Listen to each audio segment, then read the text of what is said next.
Guys welcome back to my channel Sathi Honda blog. तो guys video যদি ভালো লাগে লাইক শেয়ার কমেন্ট করতে একদম ভুলবেন না। সাবস্ক্রাইব বাটনে ক্লিক করে পাশের বেল আইকনটি বাজিয়ে রাখুন। তো আজকে আমি একটা রান্নার রেসিপি নিয়ে চলে এসেছি।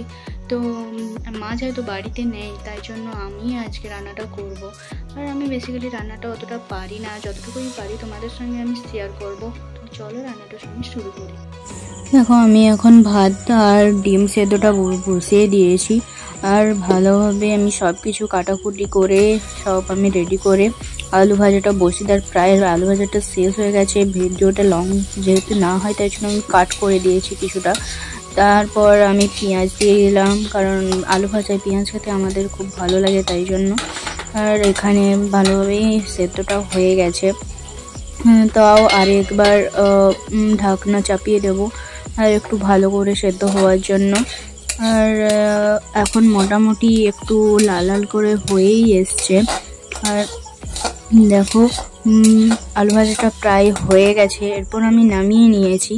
আর এখানে আমি কড়াই তেল দিয়েও দিয়েছি। আর এখানে আলু পটল সব দিয়ে আমি একটু কষিয়ে নিচ্ছি ভালোভাবে। আলু যেহেতু একটা পটলের তরকারি হবে তার জন্য। আর এখানে আমি এর সঙ্গে পটল ভাজাও দিয়ে দিয়েছি। আর এর সঙ্গে সব হলুদ নুন টুন মাখিয়ে আমি রেখেছিলাম। তো এখানে আমি দেখো ভালো করে কষিয়ে নিচ্ছি, নাড়িয়েও নিচ্ছি। আর এরপর আমি আলু পটল ঝোলের জন্য আমি রেখেছিলাম সেইগুলো আমি তুলে নিচ্ছি একটা একটা করে, কারণ পটলটা একটু সেদ্ধ হয়নি তার জন্য। আর এগুলো তো কষাতে হবে তাই জন্য এগুলো কষা হয়ে গেছে। তো তাই জন্য আমি এইগুলো আমি তুলে নিচ্ছি।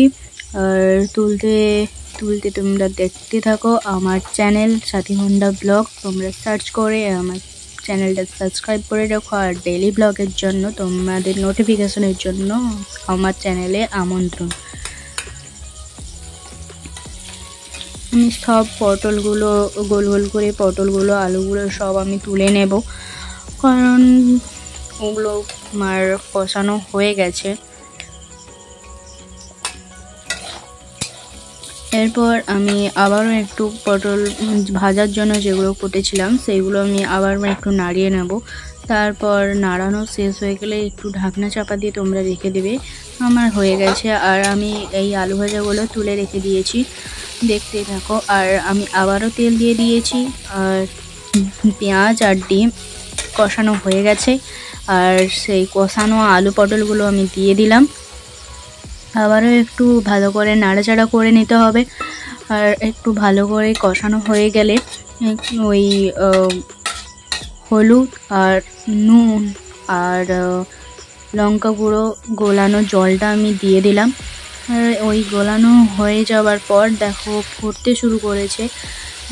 ওই রেসিপিটা যেন জল জল না থাকে তাই আমি জলটাকে ভালো করে দিয়ে 2 বাটি জল দিয়ে, যেহেতু আমাদের পরিবারের 4 জন তাই জন্য একটু জল দিয়ে, কারণ একটু সেদ্ধ হবে তাই জল দিয়ে ভালো করে আমি সেদ্ধ করে নিয়েছি। আর এখানে জলটা মরেও গেছে দেখতে পাচ্ছ। আর এখন প্রায় রেসিপিটা হয়েই এসছে, আর কিছুক্ষণের মধ্যেই রেডি হয়ে যাবে আমাদের আলু পটল ডিমের তরকারি।